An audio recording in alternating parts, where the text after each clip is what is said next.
Bonjour à vous tous, bienvenue dans votre émission Ensemble, c'est mieux. Ce matin, aujourd'hui 25 novembre, c'est la journée internationale pour l'élimination de la violence à l'égard des femmes. Nous écouterons en plateau le témoignage de 3 femmes impliquées à leur façon, chacune, pour que cela s'arrête. Alors ça va être une émission un petit peu particulière. Il y a eu une très forte mobilisation ce week-end lors des rassemblements contre les violences faites aux femmes. Et vous, ma chère Catherine, ça vous a inspiré forcément. Ce matin, vous y étiez, comme bon nombre d'entre nous. Oui, et j'y étais. Et là, normalement, je suis censée faire des blagues et puis être sympa et tout.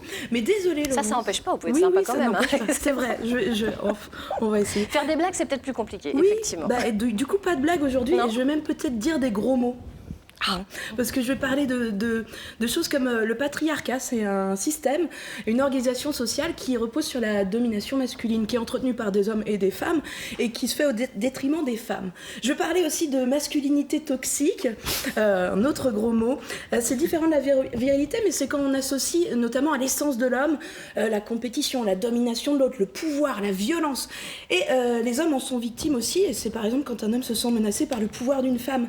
Je vais parler culture du viol, c'est quand une femme est vue comme un objet sexuel à disposition des hommes, et le viol est banalisé, et la présomption d'innocence s'applique plus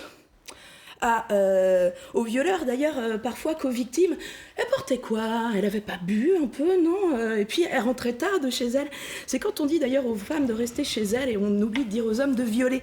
C'est quand on a plus d'empressement à séparer l'homme de l'artiste qu'à séparer le violeur de la victime. Voilà, c'est bientôt Noël, dans à peu près 15 féminicides, et on va peut-être voir dans les catalogues, dans les pages roses, des cuisines et du maquillage, et puis dans les pages bleues, des armes à feu, et puis des voitures de course, et puis c'est un peu l'expression molle de tout ce que je viens de citer. En tout cas, arrêtons d'être polis, arrêtons de rigoler aussi parfois, et puis en souvenir de ces 138 femmes tuées par leur conjoint ou ex-conjoint cette année. Voilà. Arrêtons de dire s'il vous plaît. Ouais, c'est vrai. Arrêtons de dire s'il vous plaît. On va tout de suite introduire aujourd'hui cette émission avec quelques images. C'est quoi ce bleu? C'est encore ton mec? Ouais, il est de plus en plus violent. Les violences faites aux femmes, les chiffres sont désespérément accablants et insupportables. Rappelons-les une fois encore. En France, une femme meurt tous les 2 jours et demi sous les coups de son conjoint ou ex-compagnon. Toutes les 7 minutes, une autre subit un viol. Une femme sur 5 a été victime d'agressions physiques ou sexuelles. Le féminicide a en général pour mobile une dispute ou une séparation. Et il est précédé de signes avant-coureurs. 80% des victimes subissaient déjà des violences. Si la femme reste avec un mari ou un compagnon violent, c'est à cause de l'emprise psychologique qu'il exerce sur elle. L'homme parvient à culpabiliser et fragiliser sa victime, allant même jusqu'à provoquer ce qu'on appelle un suicide forcé. Alors, que faire? D'abord, composer le 3919, numéro spécialement destiné aux femmes victimes de violences. Et ne pas hésiter à porter plainte au commissariat, même s'il s'agit de menaces. Police et gendarmerie sont aujourd'hui mieux formés pour recevoir ces plaintes. Un juge pourra ensuite décider d'une éventuelle mesure de protection. L'exemple à suivre en matière de lutte contre les violences faites aux femmes, c'est l'Espagne, qui, contrairement à la France, a réussi à faire reculer le nombre de féminicides. Macho, prends garde à toi. Voilà, c'est clair. On va aller plus loin sur ce sujet avec 3 femmes qui nous font l'honneur de nous rejoindre ce matin. Julie Carré, qui est auteure de Lui survivre pour te voir grandir. Bonjour, bienvenue à vous Julie. Bonjour et merci. Vous avez été victime de violences conjugales, on écoutera votre témoignage dans quelques instants. Solène de Gabriel, bonjour à vous également. Vous êtes la directrice du Centre d'information des droits des femmes et de la famille pour l'Ille-et-Vilaine. Et puis Jessica. Bonjour, Jessica Roumer, vous êtes comédienne et auteure dans la compagnie brestoise La Divine Bouchère. On va écouter votre témoignage, Julie, parce que ça nous paraissait important d'ancrer cette émission dans quelque chose de réel, de très humain, et ça va être le cas avec vous. Vous racontez, sans aucun voyeurisme, votre histoire, votre douloureuse expérience, puisque vous avez donc subi des violences conjugales. Ça a commencé comment dans votre histoire de couple ? En fait, ça commence très vite, sauf qu'on l'ignore. Je le sais aujourd'hui parce que j'ai travaillé, ça fait 3 ans et demi que je suis partie. Je le comprends, jour après jour, un peu plus.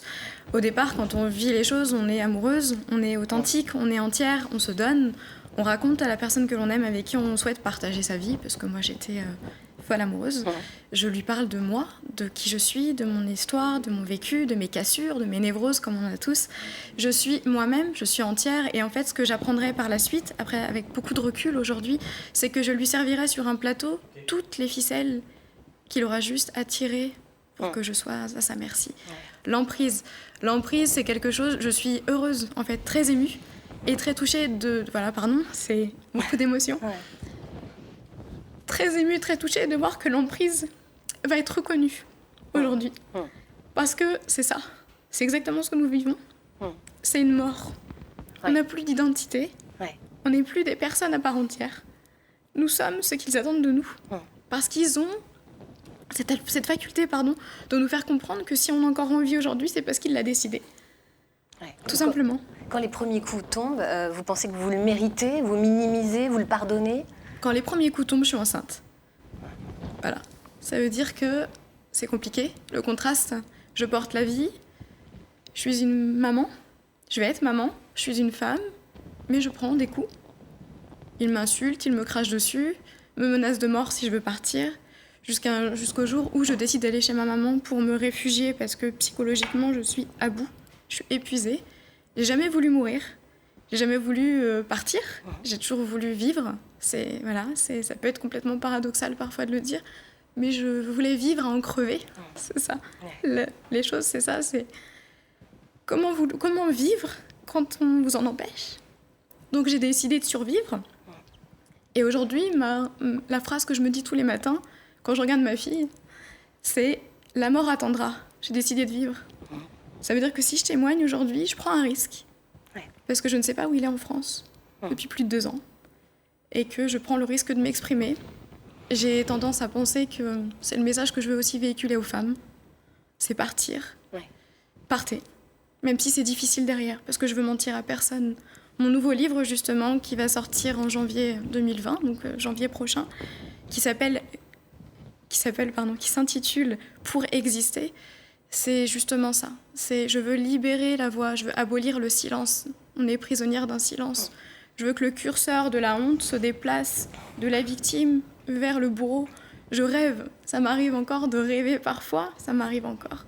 Je rêve et je pense à ma fille et je me dis, demain, dans ta génération, même si j'espère que ça arrivera avant, j'espère qu'un jour une femme qui est battue sortira de chez elle, ouvrira la porte et dira « Il vient de me taper dessus ». C'est lui que vous devez regarder avec honte, c'est pas moi. C'est pas moi qui vais aller me maquiller pour cacher ce que j'ai sur le visage ou ce que j'ai à l'intérieur. Parce que violence physique, c'est une chose, violence psychologique aussi. J'ai vécu les deux. Je peux parfois même dire que la violence psychologique m'a plus tuée que la violence physique qui venait s'ajouter à la violence psychologique pour m'achever. Mais je me souviens de cette journée où j'ai caché justement un hématome que j'avais à l'œil de la nourrice de ma fille pour qu'elle ne le voie pas, pour le protéger lui, en portant mon corps, moi, comme une honte. Et si j'avais un souhait demain, ça serait que, voilà, on ouvre la porte en disant « On m'a fait ça. Je veux pas me cacher. Je veux pas avoir honte. Je veux que lui ait honte de ce qu'il a fait. Et je veux être reconnue. Comme méritant, en fait, de le dire, d'être regardée. » C'est très fort, tout ce que vous dites. Solène de Gabriel, oui, ce processus d'emprise que Julie décrit, c'est quelque chose que vous voyez tous les jours au Centre d'information des droits des femmes et de la famille. Et justement, vous vouliez revenir sur ce processus pour qu'on puisse l'identifier et donner l'alerte au plus vite. Oui, c'est vrai que l'emprise, c'est un processus qui permet la perpétuation des violences. C'est ce qui permet à l'auteur de maintenir sa victime pour la garder pour lui. Et le système d'emprise, comme vous l'avez très bien dit, c'est un système qui au départ n'est pas repéré comme tel. Et il s'attaque aux capacités de la personne à penser et à créer du lien. Et c'est après où les premiers signes d'emprise vont être compris par la personne. Quelque part, il est trop tard dans le sens où il existait déjà, il n'avait pas été vu et maintenant on en prend conscience. Ce sont par exemple des scènes de jalousie qui vont être identifiées comme des preuves d'amour et puis qui après vont être vues sous les lunettes des violences conjugales. Et donc c'est vrai que malgré le fait que l'on quitte le domicile, la personne, elle va mettre quelquefois plusieurs années à relire son histoire sous l'angle cette fois-ci des violences. Et alors même qu'elle est très consciente qu'il s'agissait de violences. Vous parlez de stratégie de l'agresseur. On va jusque-là, ce sont des stratégies. On essaye d'isoler, on supprime le portable, c'est ce que vous expliquiez. Oui, les stratégies, donc il y a l'isolement, c'est pour que la personne elle soit seule, qu'elle ne puisse pas parler et qu'elle ne trouve pas d'appui pour pour pouvoir s'en sortir. C'est la dévalorisation pour qu'elle perde totalement confiance en elle-même et donc qu'elle se demande si ce qu'elle vit c'est vrai ou pas. Il y a des stratégies aussi d'inversion de la culpabilité. C'est vraiment faire croire que c'est la personne qui est responsable et c'est si la victime change de comportement que les violences cesseront et pas l'inverse. De peur, instaurer la peur pour les représailles et tout ça, les menaces pour pas qu'elle parle. Et puis c'est aussi mettre en place son impunité. Donc faire croire à son entourage qu'on est comblant, qu'on est un super voisin, qu'on est un super mari, un super papa, et que en fait, à huis clos, il se passe des choses dramatiques. C'est exactement ce que vous avez vécu, C'est Julie. exactement ça. Ouais. Vous cachiez à vos proches ce qui vous arrivait, vous y arriviez? Très longtemps, j'ai caché. Mais très longtemps, j'ai été très exclue, en fait. J'étais étudiante, j'étais boursière à la fac, des études d'arabe littéraire, d'espagnol. Voilà. J'étais quelque part militante aussi, parce que j'ai mon histoire, j'ai une famille avec un passé aussi de femme, quelque part. C'est pas un hasard, de toute façon, si aujourd'hui je suis là pour témoigner par rapport à tout ça. Mais j'avais mon histoire à moi, et très vite, j'ai perdu le fil avec tout ce qui faisait ma vie. Donc votre famille, il vous a isolé de votre famille, de vos amis? Sauf que j'ai déguisé les choses au départ. En m'éloignant de ma famille, j'expliquais à tout le monde que j'étais enfin heureuse, que je voulais vivre ma vie à moi, que pour une fois je serais égoïste et que je ne voulais pas forcément avoir à donner des nouvelles tous les jours et que je voulais qu'on me fiche la paix. Au départ, je me suis conditionnée aussi pour ça. Puis après, on le fait pour les autres, on le fait pour protéger les autres. Parce qu'on Personne n'a rien vu? Au départ, Autour non. de vous, personne? Au départ, Personne n'a non. rien vu. D'accord. Ouais. Vous avez écrit un livre, Lui survivre pour te voir grandir. C'est pour votre fille que vous l'avez fait? Oui, c'est pour ma fille Pepa. Pepa qui veut dire la vie, la joie en espagnol, en andalou. Voilà, comme quoi déjà, il y avait un message à passer. Elle incarne tout. Elle incarne tout pour moi. À savoir qu'aujourd'hui, je mets une petite subtilité, c'est qu'aujourd'hui, j'essaye d'exister aussi pour moi. Parce que j'ai toujours tout fondé sur elle. Et que je sais que c'est bien, c'est même normal, c'est viscéral. C'est une mère qui a vécu avec son enfant des choses indicibles, inqualifiables. Donc, automatiquement, c'est logique, mais c'est aussi lui donner quelque part aujourd'hui une vie plus normale que d'avoir une relation avec elle qui est moins fusionnelle et qui est plus normale pour éviter la répétition. Mais voilà, c'est lui offrir une vie normale aujourd'hui. Écrire pour vous, c'était mener le combat, c'était libérer la parole, qu'enfin ça se sache, ouvrir la porte, quoi. Écrire, c'est... J'ai mon histoire par rapport à l'écriture. Si je devais dire une chose du pourquoi j'ai écrit ce livre, tout d'abord, c'est parce que je veux libérer, tout à fait, c'est ça. C'est un acte de résistance. Je suis pour la résistance, je l'ai toujours été. Et je suis aussi Je suis en colère, je suis triste, je suis frustrée. Je suis parfois coupable de m'en être sortie, moi, quand je vois les autres mourir. Quelque part, les chiffres qu'on entend, je peux plus supporter. Il y a quelque chose qui a déclenché ce mouvement justement vers l'écriture Oui. Ouais. Un jour, une scène violente à la maison. Je pouvais plus parler parce qu'il m'interdisait de le faire quand je disais des choses qui ne lui convenaient pas ou qui le déstabilisaient peut-être quelque part aujourd'hui. Et j'avais écrit une lettre. J'étais passée par le canal de l'écriture puisque parler n'était pas possible sous réserve de prendre des coups si ça ne lui convenait pas. Donc j'avais peur. Appelons un chat, j'avais peur, j'étais terrifiée. Donc j'ai décidé d'écrire, et j'ai écrit ce que j'avais à dire toujours parce que je souhaitais rester vivante pour le peu qu'il restait de moi à l'époque. Et un jour, je lui ai donné cette lettre et je l'ai entendue débouler dans l'appartement. Je me rappelle voir ma fille dans sa chambre qui est toute petite, qui doit avoir 4 ou 5 mois, qui est dans sa chambre avec sa petite musique. Moi, sortir de la chambre parce que j'imagine que quelque chose se passe, aller dans la pièce d'à côté qui est ma chambre à l'époque, le voir arriver, me jeter sur le lit, me plaquer sur le lit, ouvrir ma bouche de force et mettre ma lettre dedans. En me disant, tu vas ravaler tes mots. Tu vas ravaler tes mots. J'ai eu peur. Sur l'instant pour moi, bien sûr, parce qu'on ne sait pas comment ça va se finir, si je vais étouffer, s'il va me frapper. Mais pour ma fille dans la pièce d'à côté. Donc je fais pas de bruit à ce moment-là. Je dis rien. Et j'ai avancé comme ça longtemps. En disant rien, en oubliant rien. Et un jour, il m'a dit, avant moi, t'étais rien, ta vie c'était rien. Aujourd'hui, après ce que t'as vécu avec moi, peut-être qu'un jour tu pourras écrire un livve. Voilà. Merci. Et de 2. Votre courage est assez extraordinaire. Je vous propose d'écouter maintenant un autre témoignage, une autre histoire, parce que malheureusement, il y en a beaucoup. C'est celle d'Aurore. C'est un témoignage qui a été recueilli par Séverine Breton et Thierry Bouilly. Nous sommes à 2 pas du château de Guingamp. C'est là, dans ce bâtiment du pôle de solidarité, que Sandra Gandelin reçoit... Si tu veux de l'eau. Aurore, comme la lueur qui précède le lever du soleil. Mais cette lumière a failli s'éteindre. C'était un jour de juin. Aurore avait accepté de pique-niquer dans un parc avec son compagnon qu'elle venait de quitter, pour qu'ils voient leurs enfants. Il est venu s'asseoir à côté de moi sur un banc.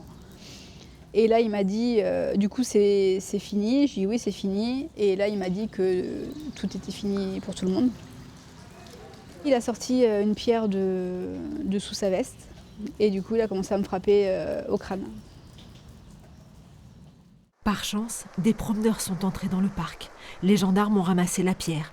Elle mesurait 20 cm de long et pesait 852 grammes. Je comprends pas. Je comprendrai sûrement jamais. Après, voilà, mon entourage m'a dit que de toute façon, qu'il n'y avait rien à comprendre, que c'était juste, de toute manière, que j'étais juste une chose pour lui, et que comme la chose lui échappait, c'était le seul moyen de finir l'histoire, on va dire. Il y avait eu quelques coups auparavant, mais quand elle a rencontré son avocate, Aurore lui a expliqué qu'elle n'était pas une femme battue, que son compagnon avait juste essayé de la tuer. Crime passionnel. C'est plus simple, quelque part, de mettre des termes comme ça sur les féminicides. Alors que là-dedans, il n'y a pas... Enfin voilà. Après, je parle en tant que victime, mais là-dedans, il n'y a pas d'amour. Enfin, on tue quelqu'un, il n'y a pas d'amour. C'est de la possession, c'est de l'égoïsme, mais il n'y a pas d'amour. L'homme a été condamné à 3 ans de prison. Un jour, il sortira. La peur est devenue la compagne d'Aurore. Dès que j'entends le chien des voisins qui aboie, par exemple, je mets toujours la tête à la fenêtre pour vérifier qu'il n'y a personne dans la rue. Qui dit qu'il ne peut pas venir en pleine nuit. Personne ne peut le surveiller en pleine nuit.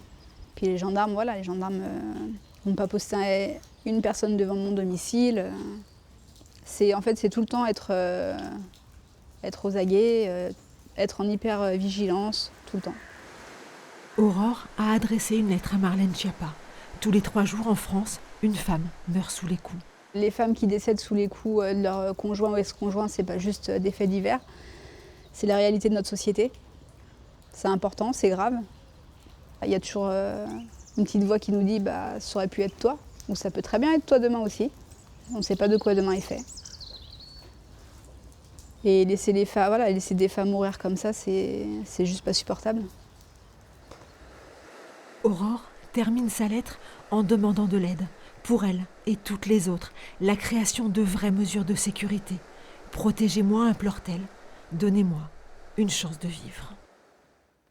Protégez-moi et donnez-moi une chance de vivre. Solène de Gabriel, dans les centres d'information des droits des femmes et de la famille, c'est ce qu'on offre à ces femmes, une protection, ou tout au moins une prise en charge, une aide. Oui, on a une mission d'intérêt général qui nous est confiée par l'État d'informer les femmes et les familles sur leurs droits. Donc des questions de séparation, de travail. Et du coup, dans ces entretiens-là, on a des personnes qui viennent pour dire qu'elles sont victimes, ou on repère qu'elles sont victimes au regard de la séparation qu'elles voudraient mettre en place. Et on va les informer, les accompagner dans leur démarche, les orienter vers les professionnels selon les besoins de la personne. Mais nous, avant tout, on est là pour une information juridique. D'accord. Vous avez un centre par département breton, il y en a 106 dans toute la France. Ce qui vous alarme et ce qui vous affole, c'est que malgré les campagnes de prévention, en ce qui concerne les homicides, les chiffres aujourd'hui sont en augmentation. Oui, c'est déstabilisant puisqu'il y a de plus en plus d'actions qui sont mises en place et les féminicides augmentent par rapport aux précédentes années où c'était plutôt stagnant. Ouais. Maintenant, ce qui est très important, c'est qu'il y ait des émissions comme la vôtre et qu'il y ait les mesures gouvernementales et qu'il y ait une volonté, une démarche intégrée sur la question des violences pour que les personnes continuent à révéler et que ce soit mieux pris en charge. Les manifestations de ce week-end ont rassemblé un grand nombre de personnes dans toute la France. Est-ce que vous pensez qu'il est quand même en train de se passer quelque chose, peut-être enfin ? Oui, moi, personnellement, donc on était place de la mairie, le CIDFF, avec le planning familial et d'autres associations samedi au moment de la manifestation, nous toutes, pour discuter avec les gens. Et j'ai senti un accueil vraiment différent des précédentes années, où je trouvais qu'il était vraiment facile d'en parler avec les gens, même s'ils étaient venus là faire leurs courses, à traverser la place de la mairie. Et beaucoup de monde se sont arrêtés quelques minutes pour échanger, pour entendre les numéros d'urgence. Ouais. Vraiment, j'ai trouvé que c'était différent cette année pour moi, oui. Ouais. Et plein de monde de très différents, et j'ose espérer aussi parmi les jeunes hommes et femmes qui étaient présents aussi, ouais. cette culture aussi de l'égalité, du respect qui est là et qui, j'espère, va se disséminer un peu.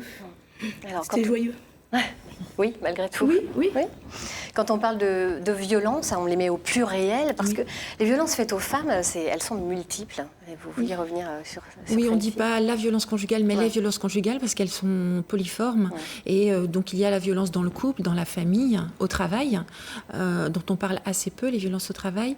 Il y a aussi les mutilations sexuelles, les mariages forcés, la prostitution, qui est une violence faite aux femmes, et la traite des êtres humains, comme l'esclavage domestique, dont il y a encore des situations aujourd'hui en France. Alors, quelles sont concrètement vos actions ? Vous parliez d'une aide juridique. Vous accompagnez les victimes avec des groupes de parole également ? Oui, donc nous avons des entretiens individuels qui sont répartis dans le département pour être au plus près des personnes, car elles sont isolées, contrôlées, et donc c'est important qu'elles n'aient pas trop à se déplacer pour nous rencontrer. Nous proposons après un suivi dans les démarches, et nous avons aussi des permanences d'avocats, de notaires, car tout ça est lié. Il y a des procédures à faire après, des avocats bénévoles. Et puis nous avons aussi un groupe de parole qui est à destination des femmes qui ont subi des violences, qui ont maintenant quitté la sphère conjugale et qui ont besoin de prendre conscience de ces violences-là et de l'impact sur la parentalité. Car être partie, ça veut dire encore être dans la coparentalité avec l'auteur des violences. Et il y a encore des choses à faire dans ce domaine. J'ai dit, vous vous êtes fait aider par une association ? Oui. Après ma séparation.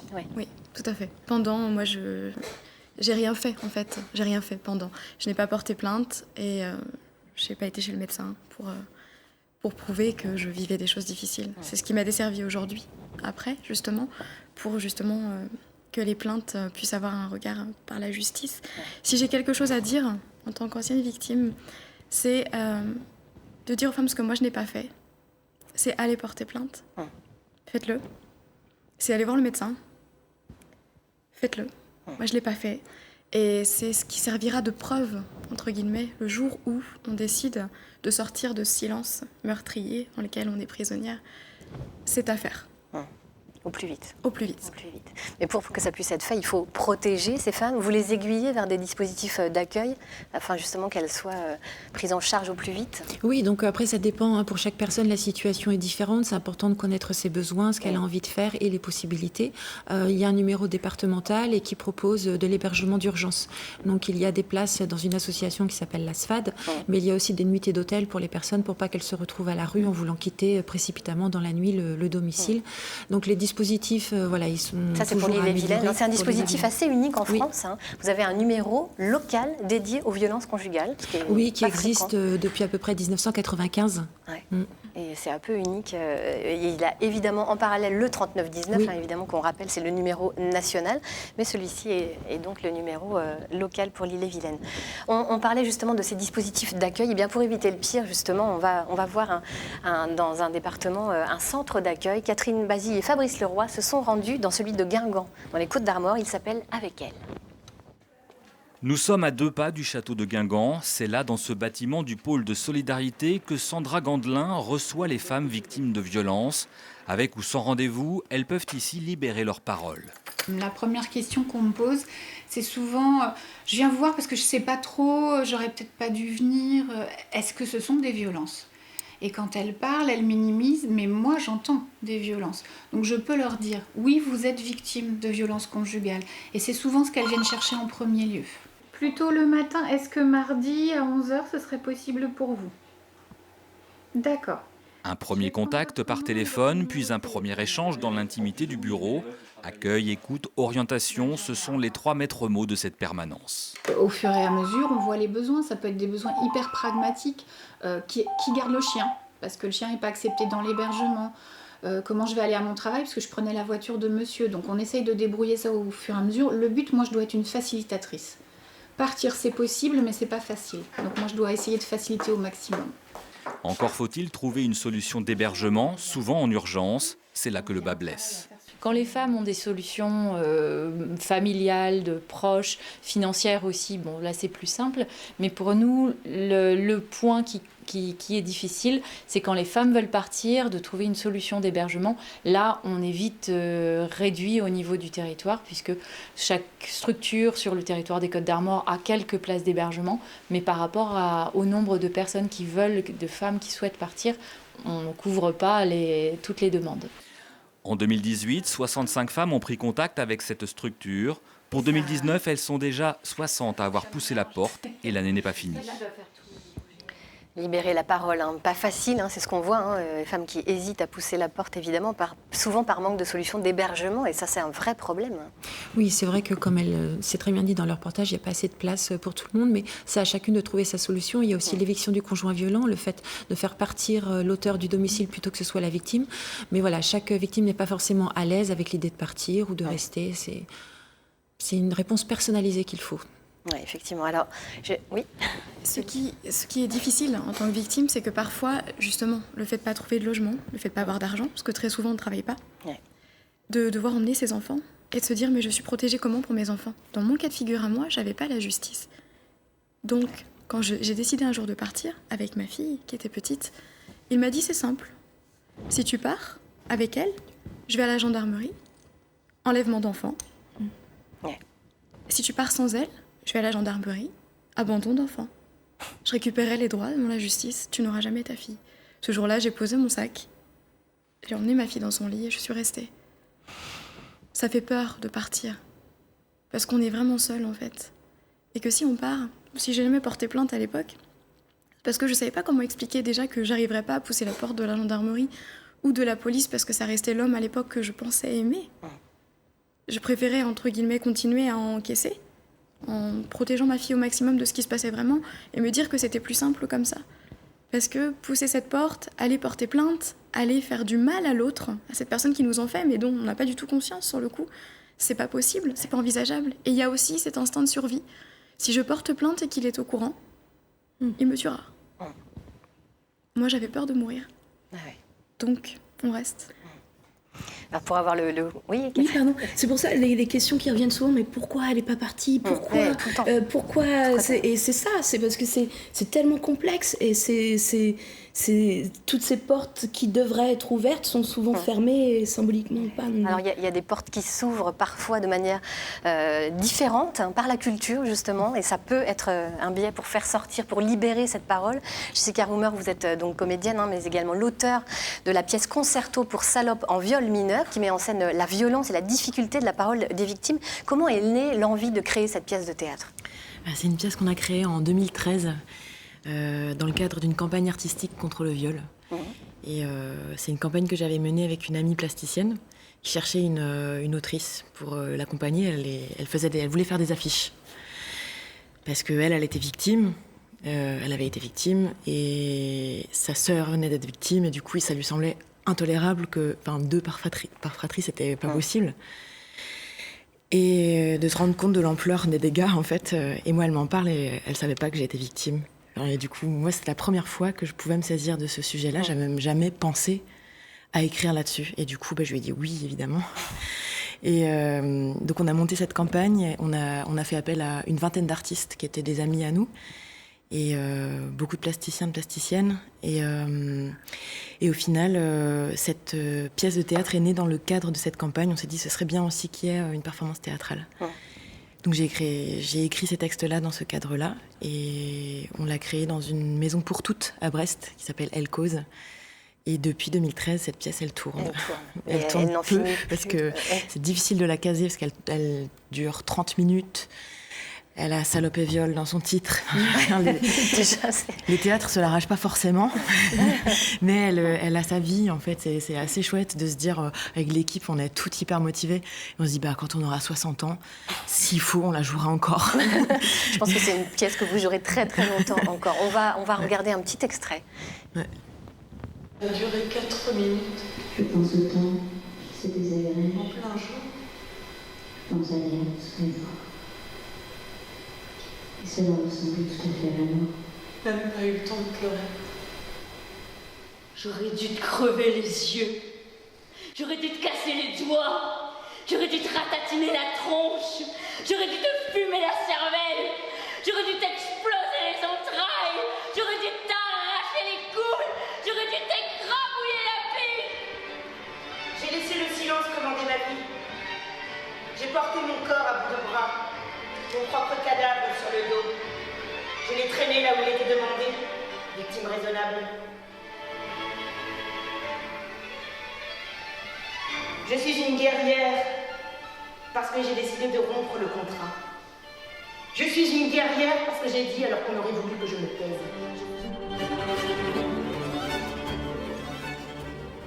Et nous avons des guerrières sur le plateau ce matin également, une pièce très émouvante, très forte, avec des mots très crus. Oui. C'était volontaire, vous ne vouliez pas faire dans la dentelle? Non. C'était pas du tout le but. Moi, je voulais vraiment parler de viol dans ce qu'il a de plus banal. C'est terrible de dire qu'un viol est banal et ordinaire, mais c'est ça, quoi. On voit les chiffres, on les avait dit tout à l'heure. En fait, et quand on a commencé à parler de viol, quand on a commencé à monter cette campagne, on a été submergé par les témoignages. En fait, on voit bien, la parole libère la parole. Et tant qu'on reste dans ce silence meurtrier, tant qu'on protège cette chape de plomb, on empêche les victimes de se libérer. Ouais. Et vous vouliez déconstruire les idées reçues également. Exactement. Parce que vous dites souvent on connaît son agresseur, en fait. Oui, et en fait, on est aussi empêché par ça, les images, les sortes de fantasmes qu'on a autour du viol, qui disent que une jeune femme rentre le soir dans la nuit, elle traverse un tunnel, elle rencontre un méchant homme armé qui la menace et qui la viole. Et en fait, c'est pas ça. On connaît notre agresseur, on est souvent dans des cadres familiaux. Et du coup, je voulais décrire par cette pièce des viols ordinaires. Donc, j'avais pas envie de faire joli. Après, en 30 minutes, c'est très concentré, beaucoup de force, d'émotion. Et du coup, il fallait respirer après. Donc, c'est pour ça que ça vous a paru extrêmement important d'échanger systématiquement, de prévoir un temps de débat après la pièce. On joue toujours cette pièce avec un temps d'échange après, parce que en 30 minutes, c'est vrai que le public est pas... Enfin, il est un peu malmené, enfin, c'est pas le but, mais en tout cas, il n'y a pas de place pour respirer. Et du coup, et puis aussi, il y a un effet un peu coup de boule, si je peux dire comme ça. Et du coup, ça permet aussi, sous cet effet-là, à certaines paroles de se libérer, ou en tout cas, des débats de naître. Et parfois, les hommes le prennent un peu contre eux. C'est-à-dire, la pièce, elle n'a pas été faite pour les cajoler non plus. Mais quand on regarde les chiffres, les hommes sont majoritairement agresseurs et les femmes majoritairement victimes. Évidemment, il y a des exceptions. Mais du coup, il y a aussi ce côté-là où on a besoin d'un temps pour dire OK, si vous êtes là, qu'on parle ensemble, c'est qu'a priori ça va, mais déconstruisons ensemble, quoi. Donc ça fait du bien. Alors cette pièce, vous la jouerez demain soir à la salle Le Tambour à Rennes, à 19h30. Et il y aura une conférence avant, ça vous paraissait très important ça également, par une journaliste qui écrit depuis 20 ans sur ces sujets-là, sur la culture du viol, malheureusement. C'est horrible d'utiliser cette expression. Il y a une culture du viol à la française, c'est le titre de son ouvrage. Et oui, c'est une soirée qui va être, je pense... très riche. Oui, certainement. Ouais. Quelle est la place que peut apporter l'éducation, Solène de Gabriel, dans la prévention des violences conjugales? Vous intervenez en milieu scolaire? Oui, on intervient au milieu scolaire, d'autres associations aussi, déjà en commençant par parler de l'égalité entre les filles et les garçons. C'est ça la base, parce que quand on considère que l'autre est notre égal, eh bien du coup, on va respecter ses décisions, on va respecter son avis, et donc on va négocier ensemble après quand on sera en couple, et pas imposer les choses par la violence. Vous aviez été les unes et les autres informées Est-ce que la prévention avait fonctionné Non. Par exemple, Julie, on vous avait dit, je sais pas, vos parents vous avaient dit, attention, si on te malmène, il faut parler, il faut dire. Avec tout le respect que j'ai pour mes parents, parce que j'aime énormément mes parents, mais non. Pas du tout. Ça commence peut-être dès l'enfance, en fait. Et malheureusement, on dit surtout, d'abord, ne sors pas, fais attention, cache-toi. Et on est plutôt sur le registre de... Voilà, et on dit moins aux garçons, c'est quoi le consentement, c'est quoi aussi le respect de l'autre. Donc là, ça change. Et même dans la pop culture, avec des Angèle, balance ton quoi, ça arrive. Ça s'imprègne, mais oui, c'est pas... C'est justement ça, la culture du viol. La culture du viol commence par faire croire aux filles qu'elles sont responsables de ce qui va leur arriver. Ouais, tout à fait. Merci beaucoup à toutes d'avoir été avec nous pour parler de ce thème. On va maintenant parler d'une autre forme de violence avec vous, Virginie, une violence symbolique, celle-ci. C'est la pression exercée sur les femmes pour fonder une famille. Oui, alors c'est un petit morceau d'un dossier qui est paru dans le dernier magazine Sans Transition avec lequel je collabore. C'est une journaliste qui s'appelle Coralie. Alors j'en perds mes mots parce que je suis un peu quand même extrêmement touchée évidemment en tant que femme. Quand on parle de sororité, je pense que ce n'est pas pour rien. Par tout ce qu'on a entendu, donc Coralie m'excusera, mais Coralie Rabatel qui a fait un dossier qui, elle, vient interroger la question des courants dénatalistes. Je vais passer assez rapidement sur le dossier en tant que tel. En fait, elle explique juste qu'avec le raccourcissement du nombre de jours dans l'année pendant lequel on consomme toutes les ressources de la planète, qui a un discours qui a toujours aussi existé sur le côté dénataliste, c'est-à-dire il faut avoir moins d'enfants sur Terre pour pouvoir mieux partager les ressources. Donc il y a un dossier, des articles qui posent toutes les questions, et il y a 2 témoignages dans ce dossier qui me semblaient faire écho quand même au sujet d'aujourd'hui. C'est d'une part une sociologue qui s'appelle Anne Gottman. Elle est directrice de recherche au CNRS. Elle a écrit un ouvrage qui concerne les sans-enfants. Et elle explique dans son ouvrage comment il est extrêmement compliqué dans une société qui est basée sur la reproduction, parce que le système social, la solidarité aussi entre les générations, s'est construit sur le fait que les femmes avec des hommes ont des enfants et fondent des familles, qu'il est extrêmement compliqué de s'avancer comme étant des couples qui vont grandir et qui vont vivre sans mettre des enfants au monde. Donc dans le dossier, on revient sur cet ouvrage-là, et il y a le témoignage d'une jeune femme. Elle est doctorante en mathématiques, elle a 27 ans. Elle a choisi de ne pas avoir d'enfants. Alors ça rejoint un petit peu ce que disait Anne Gottman, c'est-à-dire que le fait que des femmes puissent affirmer ne pas vouloir d'enfants, ça a été notamment lié justement au tout travail autour de la libération féminine, d'avoir la possibilité de dire mon corps, je vais pouvoir lui imposer ou pas, ou lui permettre ou pas d'avoir un enfant.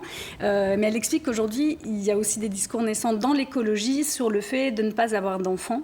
Et la jeune femme donc, qui est mathématicienne, elle explique qu'elle a choisi de ne pas avoir d'enfants. Un de ses arguments, c'est l'écologie. Elle ne souhaite pas avoir aujourd'hui un enfant dans le monde tel qu'il est. Et on lui dit qu'elle est égoïste. Et voilà. Et le second argument pour elle, c'est qu'elle souhaite mener sa carrière professionnelle de mathématicienne à grande échelle, et qu'elle considère que ce n'est pas conciliable avec le fait de fonder sérieusement une famille. Et ce qui était assez marquant, c'est que dans son témoignage, on voit ô combien pour les hommes qui mènent des carrières, il est tout à fait possible d'envisager que l'on n'a pas d'enfant ou que l'on ne s'en occupe pas parce que la femme s'en occupe. Et donc chez les chercheurs, c'est très répandu. Les carrières se font chez les hommes et pas chez les femmes. Et c'est pris comme un signe de liberté, le fait de ne pas avoir d'enfants ou de ne pas avoir de famille. Et là où elle vient témoigner, cette jeune femme, c'est qu'elle raconte que justement, on lui dit qu'elle est extrêmement égoïste de ne pas avoir d'enfants alors qu'elle a la chance de pouvoir en avoir. Également, on va lui dire que... on va lui avancer des arguments où elle va vieillir toute seule, où elle va mourir toute seule. Donc, ce sont des arguments qui sont quand même assez violents. Et d'autre part, que peut-être qu'elle verra dans la vie, mais qu'un homme lui fera probablement changer d'avis. Donc, je trouvais que le témoignage dans le document, c'est aussi intéressant de se poser cette question et moi, j'avais juste envie de terminer, alors ça n'a rien à voir avec la chronique, mais de dire que le corps de la femme ne peut pas non plus... le fait que l'on puisse physiologiquement avoir des enfants et de manière personnelle faire le choix d'en avoir ou de ne pas en avoir, que ça reste toujours du choix de la femme et qu'aucun discours ne puisse venir à un moment donné lui dicter sa conduite. Que la femme dispose de son corps. Tout à fait. C'est pas dans toutes les situations. Le terme même est naze parce qu'on dit nullipare. Tu vois, c'est le terme. Et chez les Anglais, ils disent certains ils disent child free aussi, libre d'enfant. Donc ça dépend aussi de la manière qu'on a de voir les choses. Mais ouais, mon corps, mon choix. On ne répétera jamais assez. Mon corps m'appartient, effectivement. Ouais. Eh bien, écoutez, merci beaucoup à toutes. On va maintenant retrouver notre petit Billy à la SPA. Oui, vous avez le droit de ne pas avoir d'enfant, vous avez le droit de vouloir adopter des chiens aussi. C'est une transition complètement naze. Mais en tout cas, Billy est allé à la SPA de Rennes pour vous faire rencontrer celui qui sera peut-être votre nouvel ami pour la vie. Bonjour tout le monde, willkommen, je parle allemand parce qu'aujourd'hui, petite blague, nous avons un berger allemand. Un beau berger allemand. Très oui. très beau, hein. Il est magnifique ce chien. Moi je l'adore, hein. Il a un beau positionnement, là on peut faire des concours avec ça, non? Il est très très beau, c'est un chien qui a 7 ans. 7 ans. Il s'appelle Makai, on va pas oublier de dire son nom quand même. Voilà. C'est un chien qui a été beaucoup livré à lui-même en fait, étant plus jeune. Ok. Donc il fuguait régulièrement, mais pas parce qu'il est fugueur, hein. C'est surtout parce que justement il n'avait pas ce lien, cette connexion avec son maître et le berger, ça en a vraiment besoin, hein. C'est des chiens très fusionnels. Ça, on en a déjà parlé, les bergers, ils adorent avoir un maître et quelqu'un à qui faire plaisir. Bah oui, mon petit chéri, c'est bien. Un bon gardien. Un bon gardien, c'est assez dissuasif, hein, un berger. Un bon gardien qui il veut nous faire tomber ce matin. Donc ça, on a une belle propriété, bien clôturée du coup. Bien clôturée, avec bien sûr un accès à l'intérieur, hein, parce que c'est important aussi hein, qu'il ait son accès à l'intérieur. C'est un chien qui va aimer son confort, mais voilà, avec qui il faudra créer un lien très fort. Vraiment, il va falloir lui faire reprendre confiance et surtout lui montrer ce que c'est d'avoir un lien avec un maître. Parce que pour l'instant, il ne sait pas. C'est un très beau défi. Hein, franchement, ce sera... juste trop beau de voir cette... 7 ans, on est en pleine force de l'âge, il a déjà les bases, il est déjà éduqué un peu. Il a des bases d'éducation. On le voit vers là-bas, il est attiré par les chats. Il n'aime pas les chats. Il n'aime pas les chats, les congénères, c'est pas trop ça non plus. Voilà, il a appris à les côtoyer en balade, mais de là à vivre avec, par contre, non, il n'aura pas... Même un bébé? Parce que s'il a un bébé au début? Non, on évitera vraiment les autres chiens. De par sa vie passée, c'est un chien qui n'a pas été sociabilisé correctement. Donc même s'il a fait beaucoup de progrès en éducation, aujourd'hui, voilà, en tout cas, pas vivre à la maison avec un autre chien. Ça marche. Bon, bah écoute, merci. De Bonne rien. journée. Merci à Makai. Bon appétit. Et puis, Makai, on va te trouver quelqu'un. Ouais, un petit boudin. Voilà, mais il vous attend à la SPA de Rennes. C'est la fin de cette émission qu'on a consacrée aux violences conjugales, à la lutte contre les violences conjugales surtout. Merci à vous toutes pour vos témoignages, très forts, vraiment merci. Et surtout un grand merci particulier à vous Julie, parce qu'il a fallu beaucoup de courage pour venir ce matin témoigner sur le plateau. Est-ce que vous avez peut-être un dernier petit message à laisser aux femmes qui nous écoutent? Si j'avais juste une chose à dire, c'est debout. Les femmes doivent être debout aujourd'hui. Voilà. Et libres. Mais ce sera le mot de la fin. Les femmes doivent être debout et libres. On vous rappelle les numéros de téléphone. Le 39 19, c'est le numéro national. Et puis en local, en Ille-et-Vilaine, un numéro unique, 02 99 54 44 88. Voilà, vous le voyez s'afficher sur votre écran. C'est fini pour aujourd'hui. On se retrouvera demain à 10h45 pour parler notamment des femmes entrepreneurs. Les femmes debout, vous voyez, et libres, il y en a. Dans quelques instants, vous retrouvez votre série Itinéraire Bretagne proposée par Christelle Veillard autour des sports féminins de haut niveau. Et aujourd'hui, ce sera du handball. Voilà, on vous souhaite une excellente journée sur France 3 Bretagne. On vous dit à demain. Kenavo, belle journée.